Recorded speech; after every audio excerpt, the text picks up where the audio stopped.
This episode of The Buildout is brought to you by Farmers Gin. It's brought to you by the same amazing people that brought you Michter's, and it's actually the gin that I use at home as well for my martinis. It's clean, crisp, unfussy, perfect for building any kind of martini that you would like. Farmers Gin is made in Idaho at the first organic distillery in the United States. It's made using regenerative, organic, certified grain that's grown on a family farm. It has notes of juniper, elderflower, lemongrass, coriander, rose, and angelica root. It is good for the planet and great for martinis. You can learn more by following Farmers Gin on their socials, at Farmers Gin, or heading to farmersgin.com to learn more. And now let's get back to the show.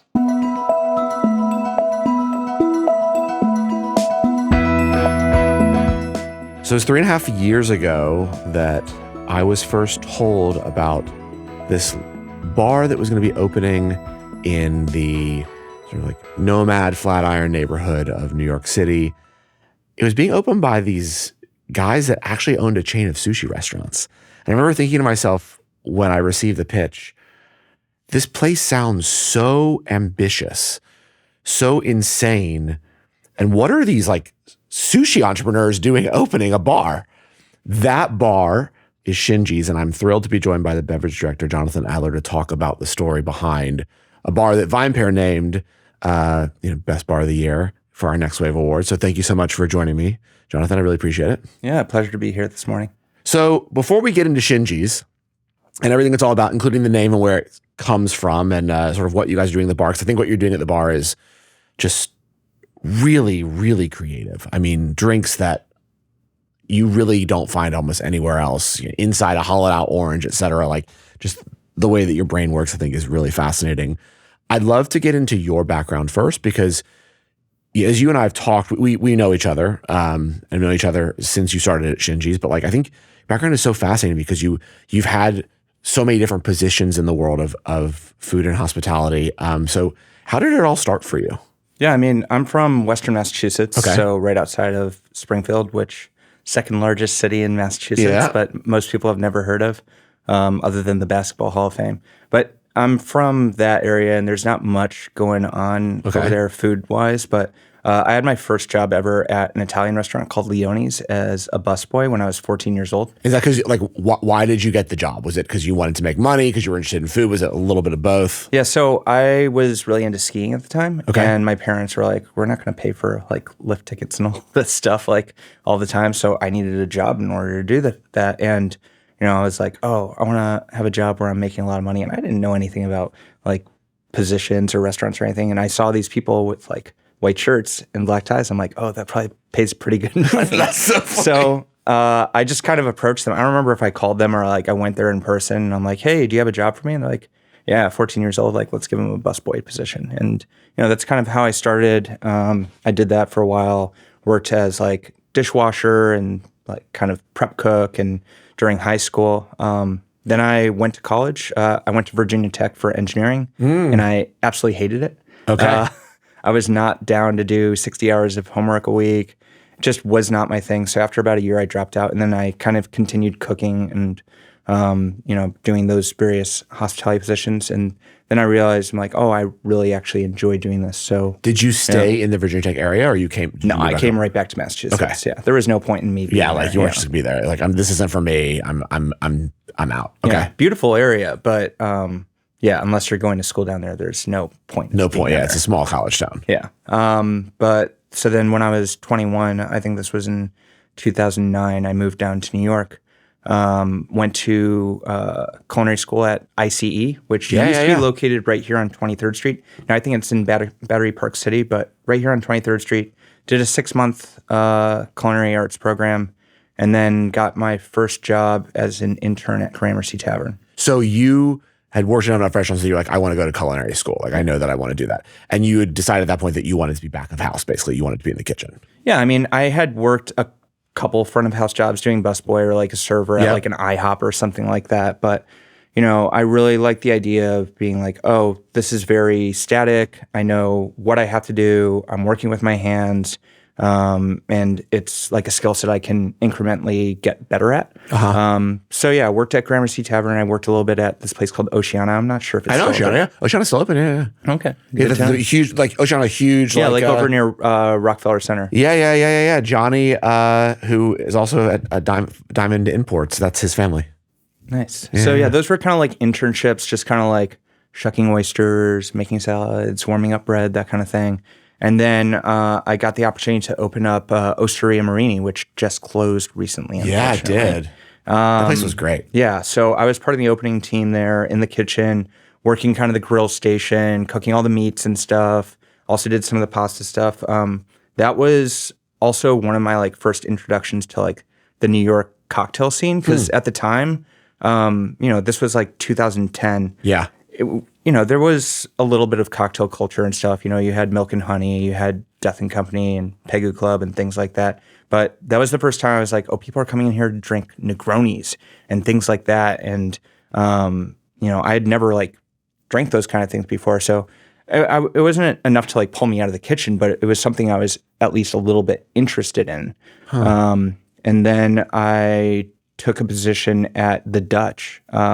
Another great, okay. Opening team of the Dutch. I didn't last there very long because I'll be honest with you, that was brutal. It was a different time back then, getting paid $8 an hour, but clocking in 2 hours after you come in, working 6 days a week. We would get there at like 11 and then we'd stay there till like 4 a.m, like 6 days a week, and doing like 500 covers a night. Yeah, I mean, because at the time, especially opening team, like that place I remember I was pretty new to New York at the time too, but it was like, it gotten so much press. Like it was the time like you couldn't get in, you know, it was so packed. And it was like, I mean, Carmelini had hits already, but this was like, I think for whatever reason, because it was American and it was in Soho and just insane. It was still when like Milady's was the real Milady's. It was a dive bar. Exactly. So I only stayed there for like about 6 months or something because I'm like, I am so burnt out of this. So then I actually took a position at this place in Greenpoint. It's called Manhattan Inn. Not over there anymore. It's over near where, I'm not sure if you remember the original Van Leeuwen ice cream. So literally right next door. The owners kind of had a stake in that as well. It was like a piano cocktail bar and they had a very small kitchen and I was like the head chef there. But once again, like really enamored by the cocktails and all those things. And I remember around that time, I was really like hearing stuff about aviary in Chicago and really interested about that. I'm like, wow, this is like really cool. They're applying like kitchen techniques to cocktails and stuff, but still like staying grounded in the kitchen. And that eventually led me to being a sous chef at the Breslin over here, also closed down, but nearby here. So I was basically the morning sous chef. It was kind of a crazy position because I would work 3 days a week from 6 a.m. to 6 p.m. And then because it was a hotel, they always needed to have at least one back of house manager and one front of house manager on duty overnight because of hotel guests ordering room service. And I remember it was me and Matt Charles, who runs Authentic Hospitality, so Freehand Hotel and Pebble Bar and all that stuff. It was us as the overnight managers back then. That's so interesting. So I did that for a year, but like it kind of makes you go crazy where you're like, okay, 3 days a week, I'm like waking up at 5 a.m, and then 3 days a week, I'm going to bed at 7 a.m, or 2 days a week, I'm going to bed at 7 a.m. And that would be just like your system. Would be insane. So I did that for about a year, but and you got to work under April Broomfield. Yeah, that was it was pretty amazing. We'd get like a whole pig in every week. I was in charge of like doing all the butchering and like all the ordering and doing all the charcuterie and running a prep team, helping run the banquets and all that stuff, and really learning about like COGS and food percentage and like labor costs and all of those things. And I was pretty young too. I was like 25, 26 years old, but it was. Was this one of those things where like you think you rose? I mean, to be a sous chef at the Breslin, to be a head chef, like was it because you were working so hard and you wanted it, or was it because they were like, he's young, he'll work hard? And I think actually. So I remember I had my stage and my training with April's sister, who her name was Tracy, and she was kind of like the person I was taking over for. And I remember when I like finally gave notice, so like, yeah, I'll let you know, like after you started working, we realized like maybe you weren't 100% qualified for this, but you did do a good enough job. But I only stayed there for about a year. Okay. Because when I was there, I was starting to hear about like all the stuff that was happening in San Francisco. In terms of fine dining, I remember there was this New York Times article that came out about this restaurant called Cezanne, and I was looking at it and I'm like, oh my God, I've never seen anything like this before. It's like $20 million build out, like the kitchen alone costs like $5 million. You have like open fire like in the kitchen, like it's the first place in the United States that had ever done this before. And I started looking at places in San Francisco. Someone reached out to me to work at this private club out there called The Battery. Okay. And I was looking at it. I was like kind of interested, and they like gave me like a really good deal. They're like, yeah, we'll fly you out here. We'll put you up in a like place. We'll get you a really great start. I'm like, cool, I'll take this. And like, I'll be in San Francisco and like, maybe I can like eventually like work in some of these restaurants. After like a few weeks of being there, I realized like the place was like super poorly managed. I'm like, this place is kind of wild. Left there. And then I started knocking on all the doors of the 2 Michelin star restaurants there. So I went to Benu. I remember at Benu, they were like, do you have a reference from someone at the French Laundry or per se? I was like, no. They're like, we only take those people. Really? Yeah. And then I went to another restaurant. I won't mention the name, but I didn't respond to the email because there was like 5 typos in the email that I got back. And I'm like, this is a little weird that they're like emailing me back so quick, first of all, but also that like they didn't like spell check or anything. And then I remember going to Cezanne and there was no like way to like get in or anything. So I like knocked on the back door of this like prep kitchen, and this guy came out and he's like, hey, can I help you? And I'm like, oh, I'm looking for a job. Like, he's like, do you want to stage here? I'm like, yeah. He's like, come in tomorrow. So I went there and they had me come in at noon. I was basically like picking herbs all day long, doing nothing else, and like got to watch service. And I just remember it was like midnight and the sous chefs are like scrubbing the ceiling. You have the pastry chef like butchering fish at like midnight and stuff. And I was there till like 3 a.m. Wow. And then the head chef Josh came up to me. He's like, oh, like, you willing to like work hard? I'm like, yeah. He's like, you want this job? Yeah. And when I worked there, that was one of the most important positions in my career. I've never worked hard in my life. I never will work hard in my life. But also Really? It's kind of like a cautionary tale. Like those kind of fine dining places, it's almost like a slave labor cult. Like you get there and you're like, oh my God, I'm so lucky to be here. Well, when you get there, it's not like this anymore in any way. But back then you had to sign 3 forms. One of them was like, I'm willing to get paid $10.77 an hour without getting a raise. And then there was like 2 separate NDAs. Yeah. Interesting. But I remember there was like times where it's like, oh, we would have tasting trays at 4:45 after a staff meal where like every single component of every single dish had to be up for the chefs to taste.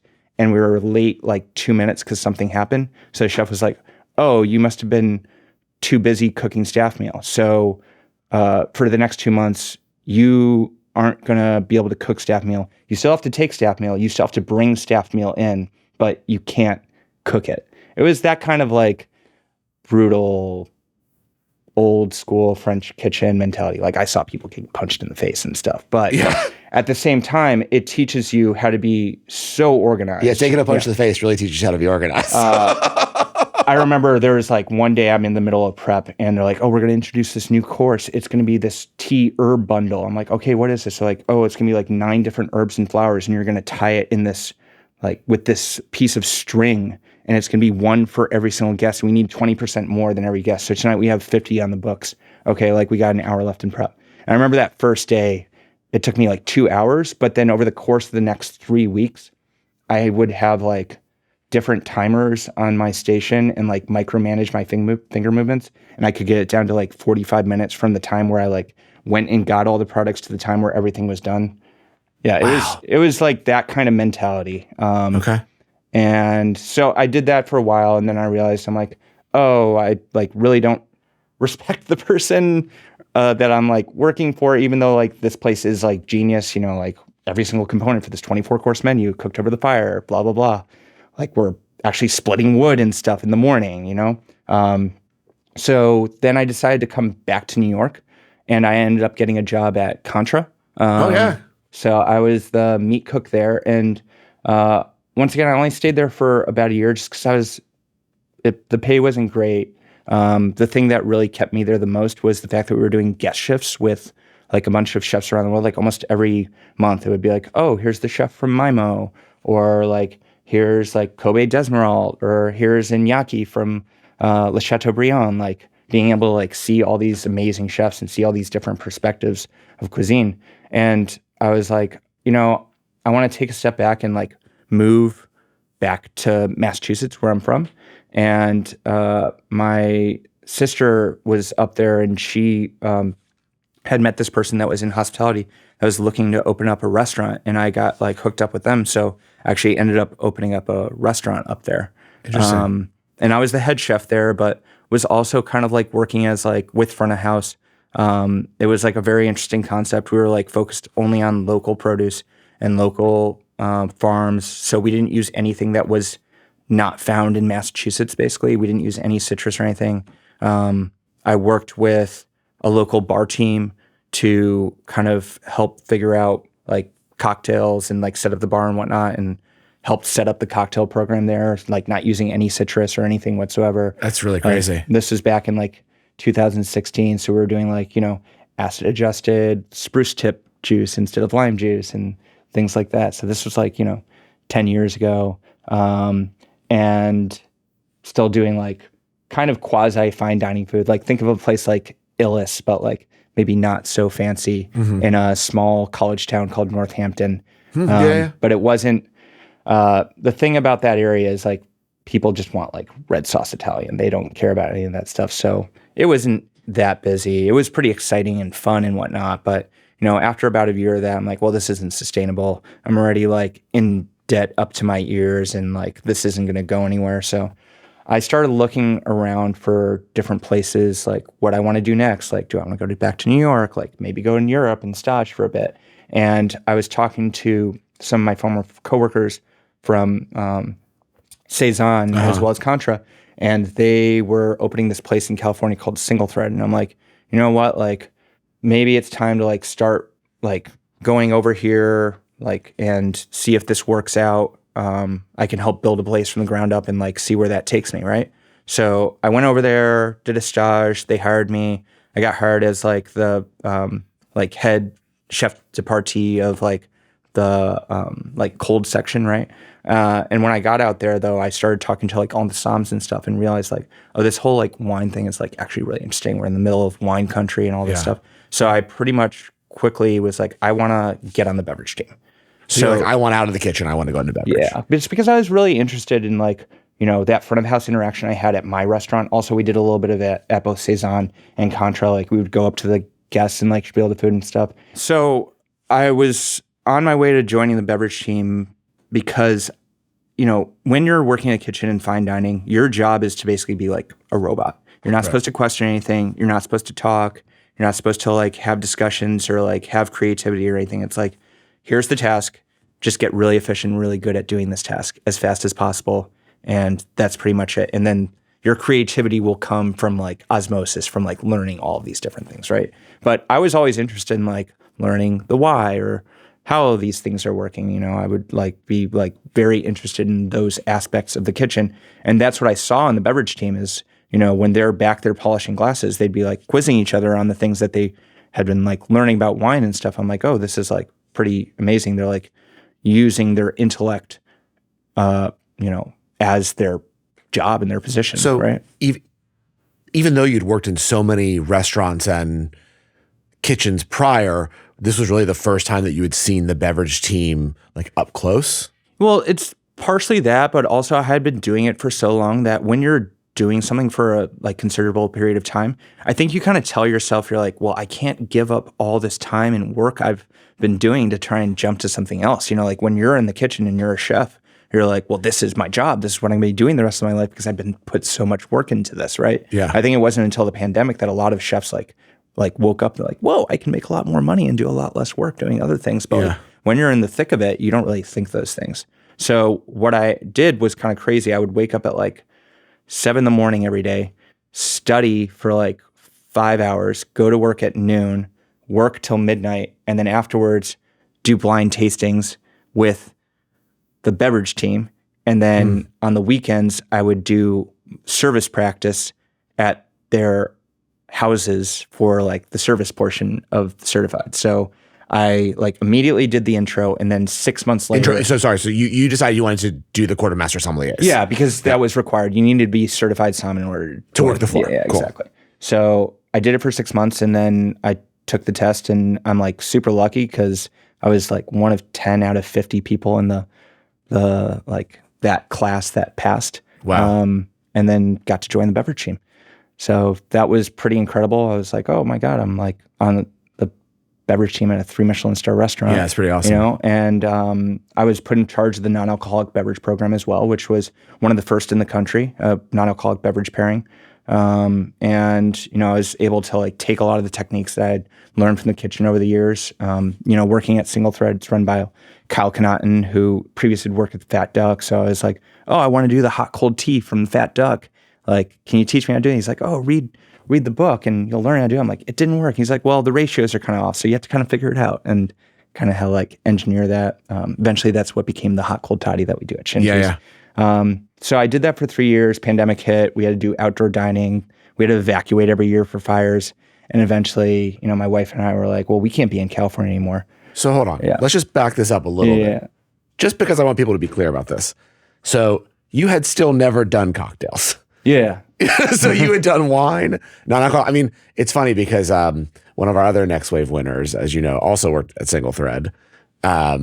And she's told me stories about how you would go out like foraging, right? And you'd come back with all these incredible like flowers and things like that. And then you would make all these crazy. You're talking about Alex, right? Yeah, of course. Yeah, Alex. I used to go on hikes with her all the time, actually. And she would talk about this and like you kind of like, so was your brain already at that point thinking creatively about flavor and things like that when it comes to drinks? You just were doing it on the non-alcoholic side? So I'll be honest with you. When I had my restaurant, I saw like, I'm like, restaurants are so complicated, right? There's so many aspects to it where the main focus is food, but the thing that makes you the most amount of profit is beverage. This is kind of like a crazy person's operation.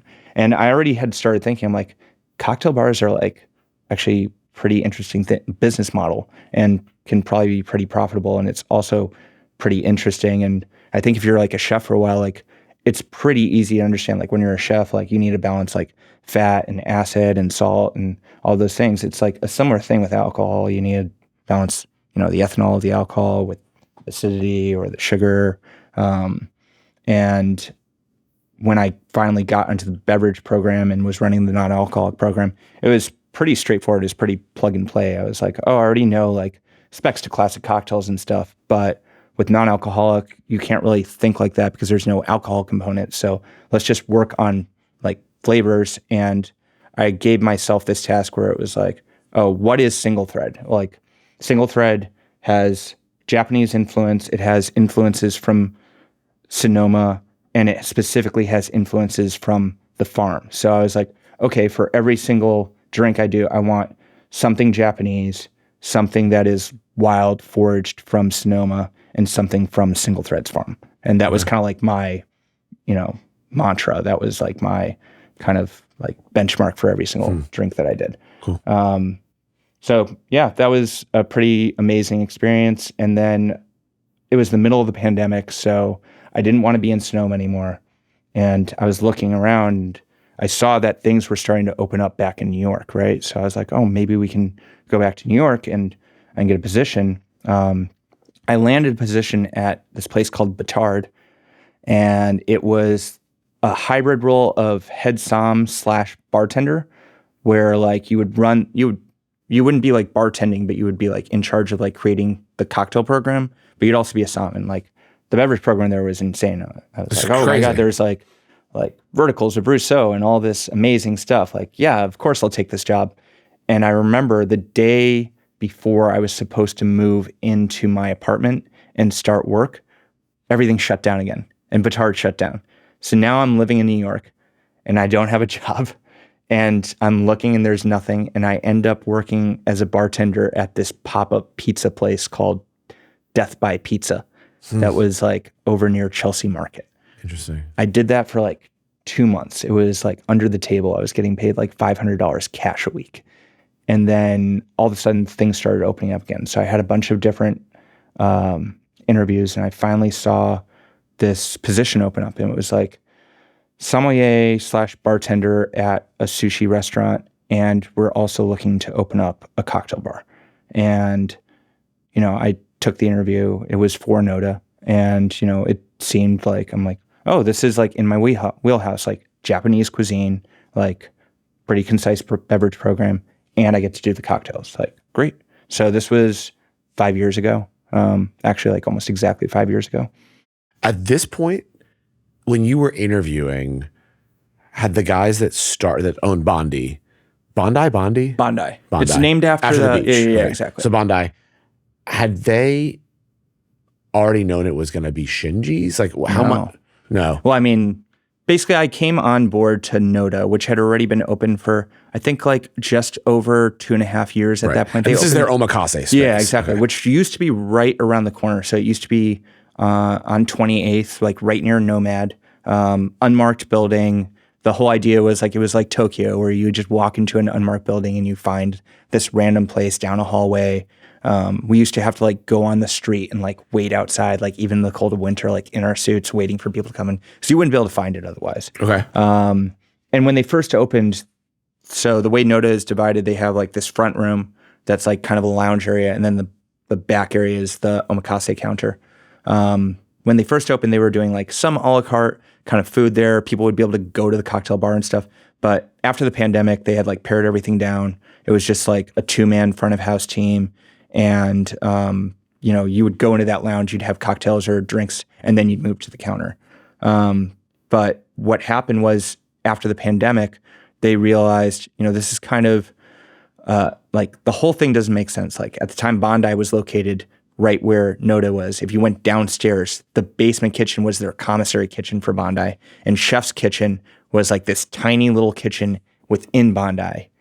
And like our wine and sake fridge was like this small, tiny shelf in the corner of his fridge. We had this tiny wine cob like in the dishwashing area. So the whole thing didn't really make sense logistically. Mm-hmm. We were priced at like, I think around $250 at that time. And we saw that omakases around the city were starting to like raise their price and all these things. And we're like, well, we can't justify raising the price when we don't have a real kitchen for chef. We don't have like the ability to have like a real wine program and all of these things.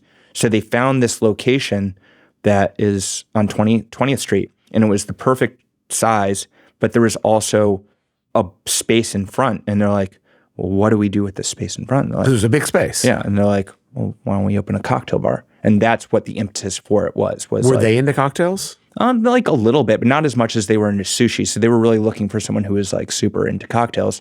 And when I came on board, at Noda, that first year I was there, about 6 months in, I started coming up with all these ideas for what would be Shinji. So I came up with the idea of, like the cart service, tableside. And I came up with like the ideas of like, narrative-driven cocktails, because, that was how our pairings worked at Noda. Was we wouldn't talk about like tasting notes for the like different sakes and wines. We would tell stories about the producers, and it would be like very, storytelling driven. So I was like, we'll do the same thing for Shinji's. They'll kind of mirror Noda in a lot of ways. So remember, I even bought like this bar cart off of Amazon and had like the owner sitting down at these tables and like bringing everyone like, this is what it's going to be like and all this stuff.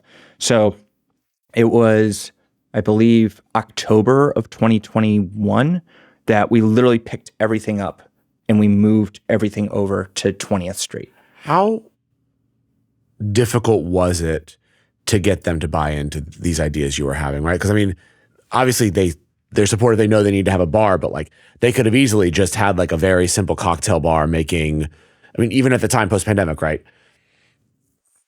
Solid martinis, et cetera, as you either wait for your table at Noda or you come in separately, right? And that is not what Shinji's is at all, right? It is a kind of like Alice in Wonderland type experience. Like even the whole design of the space is, very fantastical. Like, how did you get them to buy into that? Was it very easy? Was it a lot of convincing? Obviously, you're saying you showed them with the bar cart, et cetera, but like, what were your steps to get them to where the place is now? Well, so I think that it was like kind of a collaborative thing. Like I didn't really have any say in the way that the aesthetics were designed. You know, that was Ken Folk's team who designed Noda as well. So they kind of wanted it to be like seamless, right? You know, you walk into this fantastical area where like the bar is like really opulent and whatnot. And then you continue walking through to Noda and it's not the same exact design, but very similar design. Because it would be very odd for it to just be like, oh, it's this simple cocktail bar. And then you walk back and you're like, whoa, Noda, right? They wanted to kind of mirror each other. And the other thing was they were really focused on making sure that the food aspect of Shinji's would be very, you know, upscale as well, like to kind of mirror Noda as well. So with all those things, it's like, okay, well, there has to be some kind of draw, right? People aren't going to just be willing to go into a place with like standard cocktails and like spend a lot of money on like Wagyu Sandos and hand rolls and all of these things. So I think that's kind of where they're like, okay, like this makes sense. We've got this guy making incredible sushi in the back. Mm-hmm. We've got these people making incredible cocktails in the front. Okay. So you knew you wanted to do bar cart service. Talk me through how you came up with the idea for what these drinks were going to be. I mean, you use like a nitrogen, like where did all that come from? So all that came from basically like looking at the space and seeing how small it was. You know, it's like we knew it was going to be tiny. How many covers? It's 18 seats, and the most covers we've ever done is 110, but that was crazy. Okay. Like on a Friday, Saturday night, we might do like 70, 80 covers. Okay. But it was very important to both Ken Folk's team and the owners to like kind of mirror a lot of things with Noda. So a big thing for them was we want to have the bar counter the same exact size and shape as the chef's counter. So that's why you have that very large curve counter, right? So because of that, it minimized the amount of space that you had for seats. We only have 18 seats, right? So with that, you don't have a lot of room for other things. But also you need to make sure that if you only have 18 seats and people are coming in, they need to spend a lot of money to be able to make the place make business sense. I wanted to make sure that if you're sitting at one of these tables, you're getting the same exact experience that if you're sitting at the bar. Because that's a lot of people that are interested in cocktails. They're like, I want to make sure I get a bar seat so I can like get the show. I can like talk to the bartender and whatnot. But at Shinji's, you get the same exact show no matter where you're sitting. And it was a similar thing for the food as well. You know, we were talking about, I remember it was like a month we were talking about how are we going to do this hand roll service? Like if we just make it in the kitchen and we bring it over, it's not going to be crisp anymore. Well, we can use these like little plastic wrap things that people can pull out and keep the nori crispy. It's like, that's not nice. I remember at one point someone was like, we can like have like a tray around someone's neck and do this stuff. And I remember just being like, well, why don't we have like trays that come out of the table and we can put the tray there. And that's how those trays ended up being like that. But it's just like a lot of things where it's attention to detail of making sure that if you go in there and you're willing to spend this much money, you're getting the best experience possible and the best quality possible. And same thing with drinks. If I'm making a drink over at the service pass and, you know, there's no one to pick it up, it's just going to be sitting there dying. If I'm right here in front of you, I can make the drink and it's fresh right in front of you. So where did the idea come from for the menu? I mean, so I remember when it first opened, there's a lot of talk about how the name came from this fixer in Japan that had showed them around. But otherwise, like, I never really remember hearing the story of where the concept for the drinks and what kind of drinks would be on the menu started. And that was all you. So how did you think about that? And I mean, at this point, just to be clear, again, remind all of our listeners and viewers, you are now a person who's never been a bartender who, I mean, been a som at a 3 Michelin star restaurant who's convinced these guys to give you the keys to basically like what is ultimately going to become a top bar in the city. So like, how did you convince them that this was going to be your drinks program? Back at Noda, I was making cocktails. Right. Like when I came on, they, you know, it wasn't anything complex. It was like, oh, here's like a sake martini, right, like things like that. And I was the drinks at Shinji's, to be fair, Jonathan, are very complex. Yeah, exactly. So I started doing like some stuff. I was like, oh, I'll do a drink with like fermented rhubarb juice and like cinnamon syrup and all this stuff. And I slowly started like doing kind of crazier and crazier ideas because I'm like, well, you know, this isn't like a cocktail bar. It's like an 8 seat, like 16 person per night experience. I can kind of like experiment with this stuff. So I started doing it at Noda and the owners really, really love the cocktails. And I was like, These are great, but at the same time, for an 18-seat bar, it's not got that like fine dining kind of wow factor where if you go into an omakase, like you have these individual plates, everything's like made by a separate artist and all this stuff. So for me, it really started with like, okay, like I want to make sure every single glass is different. I want to be using glasses from a bunch of different producers. I want there to be like experiences and all these things like the hot cold, toddy, like which was originally the hot cold tea at the Fat Duck and what I did at Single Thread and all these different factors. So there was a period of time where we were shut down from like October till December of 2021, just because things were under construction. Yep. And I remember during that period of time, I was really just kind of like finalizing the cocktail menu. This was like almost a year before Shinji's even opened. And it was just, I got into this habit of running through these concepts in my head over and over and over and kind of refining them. And what I tell a lot of people is like, if you're like an architect or a surgeon or something, you don't like tweak things, right? You don't be like, does this work? Oh no, that didn't work. Like you practice it over and over mentally until you can see yourself in your head doing it. And then when you go to do it, you're like, oh, this turned out fine. So it was like a lot of that, like, okay, like what's something that no one has ever experienced before other than the hot cold tie? It's like, well, what about the Tropicana commercial? Everyone wanted to stick a red and white straw through an orange.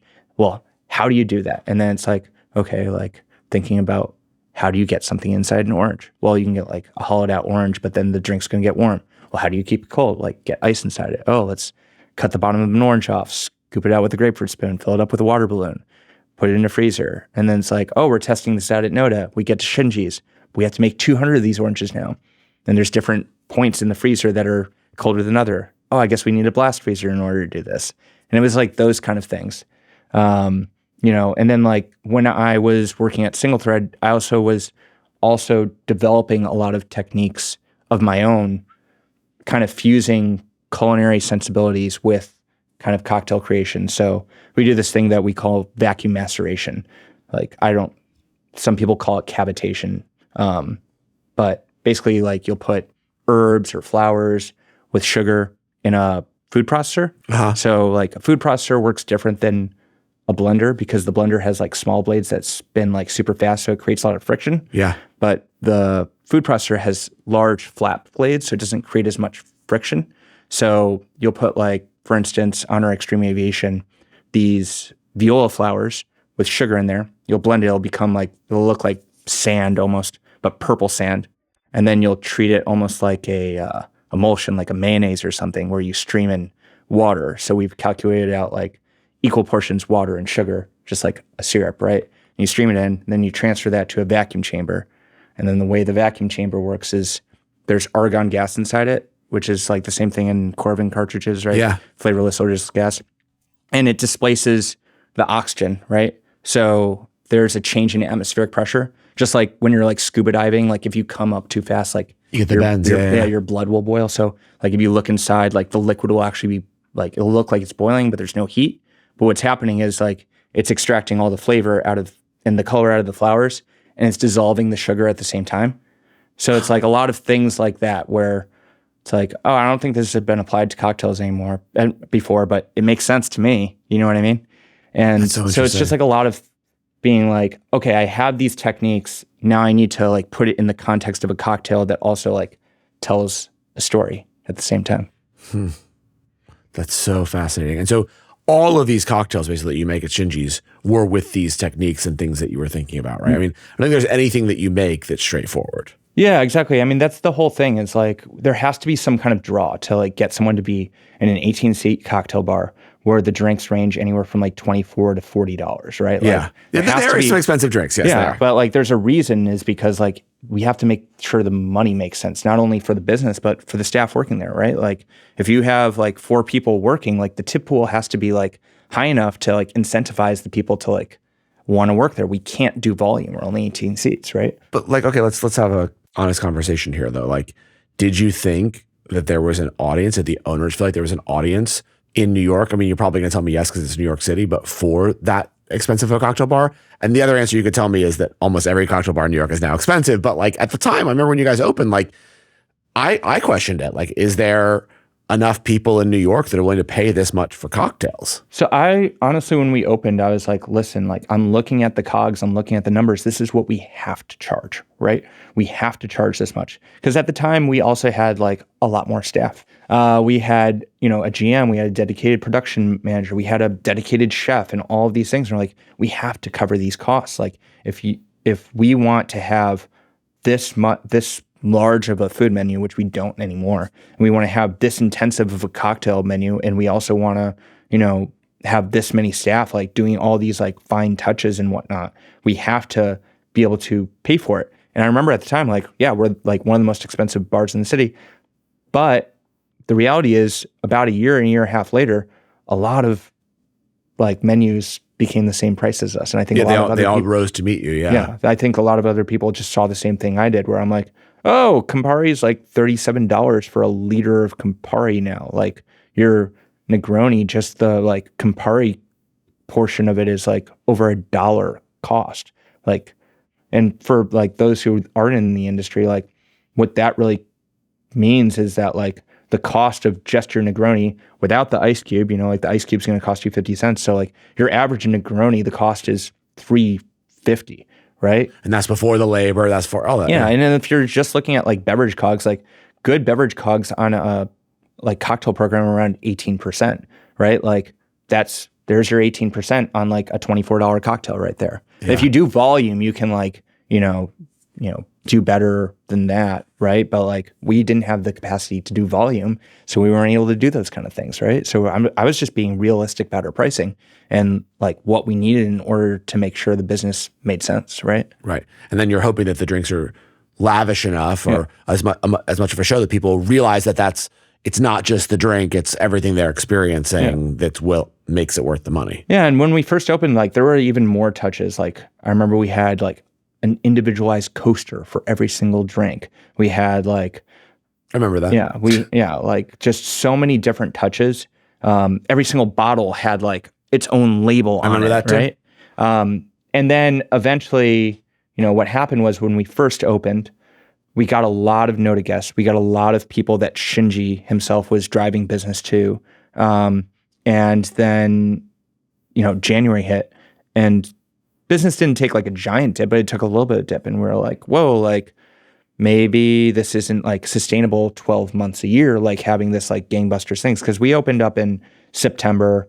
In October, I won the Michelin Award for like best cocktails in New York City for Noda. So like there was like a lot of hype and a lot of buzz, but like hype and buzz died down. And especially for a place that's that expensive and that lavish, not just having like those people that can come in and buy a bottle of Krug and like get like 20 caviar hand rolls, that's not gonna be sustainable for 12 months. So I had to like trim things up. So like me and the owners realized like, oh, we need to consolidate stuff. So what ended up happening is like I became the de facto GM and the de facto chef as well. So we kind of like trimmed down the menu. At this point, our kitchen team is just like 3 individuals with 1 morning person where they like do the prep and they share duties of like washing dishes and making hand rolls and making the food items. But they're also the person who's making the hand rolls is in the tip pool. It's just whatever needs to make sense for the business, right? We were able to cut our labor costs down by like $4,000 by like trimming out all these different factors and stuff.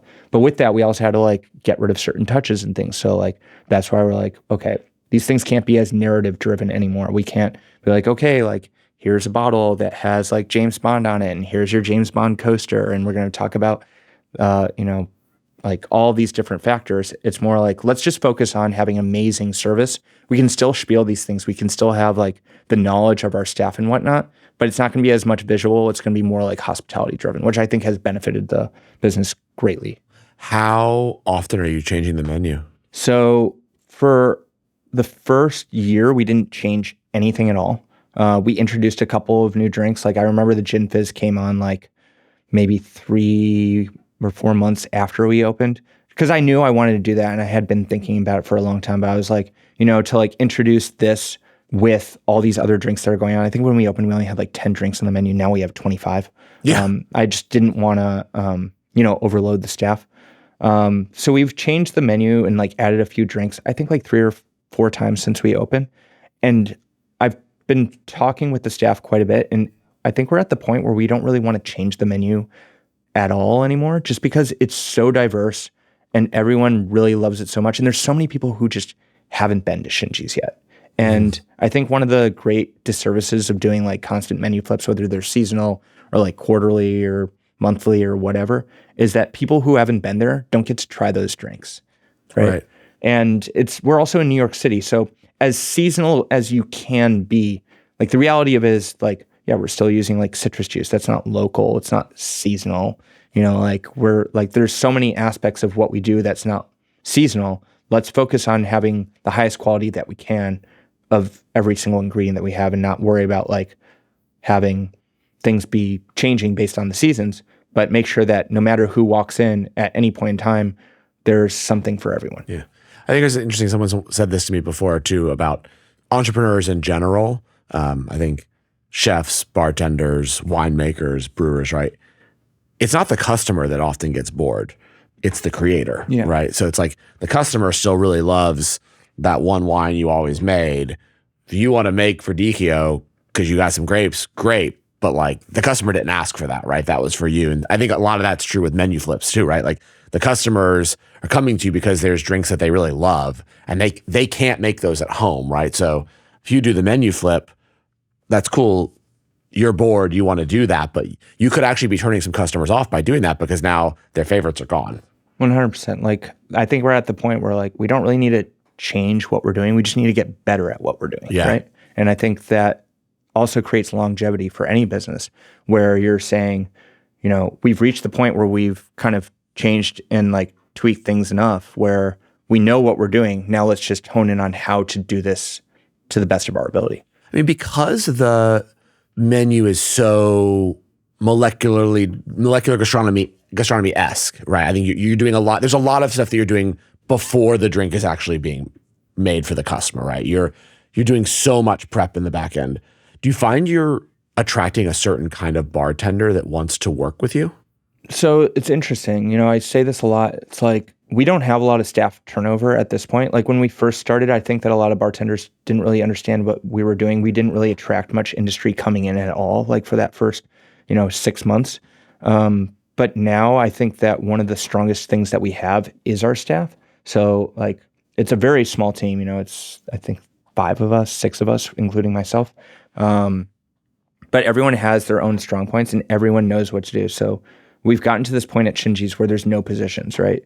Like you don't have a host, you don't have a server, you don't have a bar back. We only have bartenders. And the reason is because everyone knows how to do everything. In a space like Shinji's that's small, it's kind of pointless to have like a host, for instance, because they only know how to do one thing. They only know how to like check people in, bring them to their tables. It's like, well, what if every single person knows how to do that same thing with like being a bar back, right? Like if you're a bar back, like, well, you're just restocking things for the bartender. If you're a bartender, you're just making the things without knowing where like things are.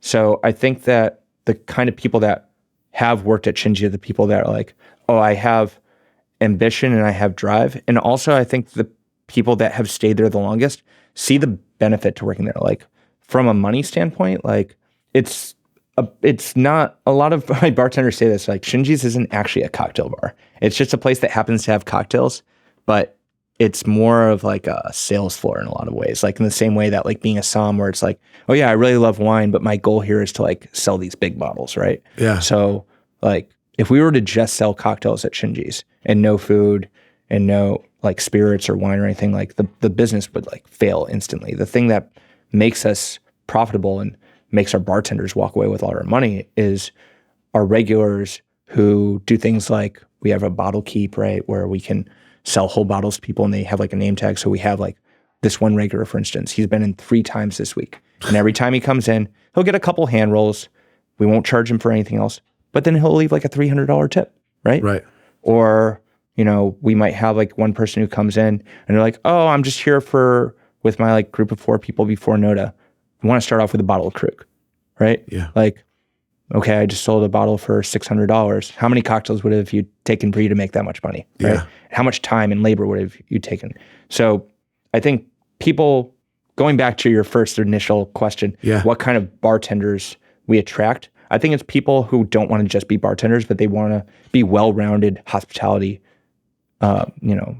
individuals, like career mindseted individuals. Like that was kind of my thing throughout my entire career is, I want to learn every single aspect of this business because being a bartender is kind of the ultimate hospitality role, right? I think that's why it was so easy for me to do, was because anyone can learn the mechanics of shaking and stirring, right?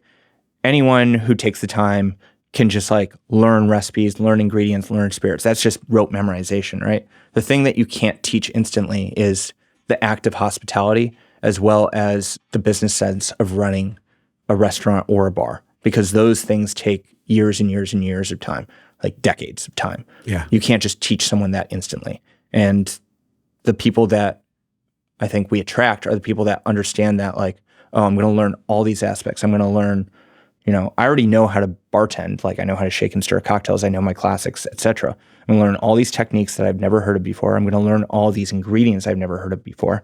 And I'm also going to learn how to sell high-end spirits like Japanese whiskey and wine, and also be able to sell very expensive, high-quality food, as well as maintain and keep regulars who love these kind of things. And I don't know if there's another cocktail bar that can offer all these different aspects of knowledge and education to, a bartender who comes on to that program. Do you find that you also attract bartenders who have had experience in fine dining? I'm thinking of one of your bartenders in particular, came from DC, right? But like that also worked in fine dining, right? So do you find that that's common or? Not necessarily. Like the people that we look for more than anything are just people that have a certain humility to them, that are just like there not to like necessarily voice their opinion, but just like learn and absorb, right? And the people that succeed are like the people that I'm like, oh, I know when I'm not here, like Gerald, for instance, one of our head bartenders, like he'll provide the same exact service that I will. Like I don't have to worry about that anyway, because he's been there for 2.5 years and he's seen the way I work, and he knows exactly the standard. And I think that a lot of that fine dining mentality comes from the fact that we are in front of Noda. So we do have guests who go to Noda walking through Shinji. So like every single thing that we do has to meet that same standard. So like me personally, anytime anyone is leaving Noda, I'll make sure I like open the front door to Shinji's and like wave them goodbye on the way out, no matter how busy I am, even though it really has nothing to do with our service whatsoever. It's because we're an extension of each other, right? And also that's kind of the goal. It's like, I'm here to serve you. Like, I know a lot of people think like servers are like the word server means like service is a bad thing, but service means like I'm willing to like give up like my own desires for your desires, right? And we're lucky that we get paid for that. Like, it's kind of like, if you're a person who appreciates that, then it's not a bad thing. It's actually like quite a wonderful thing. Right? Yeah, I love that. I ask this question a lot, and you have had a lot of success, but how have you identified or accepted success or felt successful at this point in time in your career? That's tough because like, I don't know. I have a family now. I have a wife and a daughter. And for me, like anything being successful at this point personally is like, can I put a roof over their head? Can I feed them? All those kind of things. So if you had asked me this before I had, been married and had a kid, it would have been a very different answer. Yeah. And it's tough for me to say anything other than that because, anything that would be like career-wise ambition for me would be very, not only selfish, but very ego-driven, right? Like at the end of the day, I don't personally own Shinji's. It's like, yes, I'm the face of it. I built the cocktail program. I'm known for being Shinji's. But on a personal level, I'm just grateful that I can support my family and also support the staff that we have. I think that being able to, create a living wage for other individuals that have bought into your, vision and your ideas, that's a beautiful thing. And that's the idea of success for me. Like, it's very different than people that come into work and they're miserable and they're not having a great time, but they're just there for a paycheck. If you see people that are like, oh, I'm like, I know I have to like get to this production, so I'm willing to come in like 2 hours before my shift because this needs to get done. And they just tell you like, oh, I just showed up early because I noticed this needed to get done. And like, I can't imagine not being happy with something like that and not feeling successful because you've like introduced that work ethic to like a lot of people say like this new generation, they don't have work ethic and whatnot. I do see like great work ethic in my staff who are like on average, about like 8 to 10 years younger than I am. Yeah, it's very true. I agree and feel very similar to you with that idea of success. I think that, at that point in your life, I think we have kids the same age. That is what success is. So we got 3 questions I ask everybody. And then we'll let you go. So my first question for you is if you could drink only one drink that you've created at Shinji's, which one would it be? So that's a tough one because, what I normally drink when I go out is like something like very low ABV, like a highball or an Americano or something, just because like I'm not looking to get too drunk. And, while our highballs are really great, the staff favorite on the menu is the Honey Penny, like our take on a Vesper. Mm-hmm. And I would say that one's fantastic. Right now, the drink that I think is the best on the menu, and I would be super happy drinking it the rest of my life, it's this drink called a Middle Ground. It's like a cross between a Sazerac and a Boulevardier, but it's got flavors of beet and mushroom and licorice, and has this garnish that actually takes like a lot longer to make than the drink itself. Yeah. But I think it's just like a really incredible cocktail because when you taste the garnish, or you eat the garnish, which is a piece of beet, it's like a beet Twizzler. It enhances the flavors of the drinks. Like it just tastes like the flavors of the drinks that's extremely amplified, but none of the flavors that are in the drink are the same flavors that are in the garnish itself, which I think is pretty amazing. And every single time I taste it, I'm like, wow, this is the best drink on the menu. Love it. You can open one bar. You can open a bar, not one bar. You can open a bar anywhere in the world. I'll find you the financing. That's not a problem. But it has to make money. It has to be successful, right? Like, where would you open the bar? It would be New York, just because I know this market better than anyone anywhere else. And I think going into a market that's unknown without the support of a community, right? Like I'm very lucky that the bartending community has recognized, the work that myself and our team has put in, and like we're treated with respect and people can see that. Like I think that's a huge of like utmost importance of being successful anywhere. I'm not to say that I don't know other bartenders in other communities and like, I don't have networks around the world, but it's not the same as being in a place where you have that support of like regulars, you have that support of the bartending community, and you also like understand how things work in terms of like distributors and like brand ambassadors and all those things. All those things like work kind of cohesively to create success. Because, if I were to go to another market, like say like, hey, this guy wants to open up a place in, like Tokyo. It's like, yeah, I know a bunch of people in Tokyo, and I know like some brand people in Tokyo. It's like, okay, well, I got to figure out how distribution work. I got to figure out how like all the suppliers work. I have to figure out how the labor laws work here. I have to figure out like how payroll works out here. Like, and that's just so much more versus a place where I've been doing this for years and I know how everything works perfectly. Yep. Last, what's one piece of advice you would give someone who wants to run a bar, restaurant, their own thing? Yeah, I'd say take the time to make mistakes. I think people have the tendency to not necessarily rush into things, but do things based off of what we were discussing before, where it's like, I want to open a new thing or my own bar because I've been the head bartender here for the last 3 years and I'm bored of it and I want to be the person that's in charge and all these things, versus being like, oh, like let me become the GM of something or like learn a different aspect. Like I talked to an individual recently who was like, oh, I'm leaving my bartending job because I got offered to like become like a floor manager at like a fine dining restaurant. It's like, I've never done this before, but I have this opportunity. And it's like the opportunity to learn something completely different. It's like, give yourself the opportunity to like not only make mistakes, and learn from those mistakes, but like challenge yourself with different aspects of the industry that you haven't had before. Because if you're just a bartender, like you're like, oh, I'm bar back. I became the bartender. Now I became the beverage manager at this place. And now the next point in my trajectory is like, oh, let me open my own bar. You're doing a disservice to yourself. You're not allowing yourself to like take on positions that you're not as familiar with, make those mistakes and see other people's mistakes and learn from those mistakes. So that's the biggest thing is like, I think you take more away from the mistakes that you make than the things that you learn, if that makes sense. Yeah, I agree with you. Well, Jonathan, thank you so much for joining me on this episode of The Buildout. I really appreciate it. It's been awesome learning about your backstory and the story of Shinji's. So thank you for taking the time. Yeah, thanks for having me.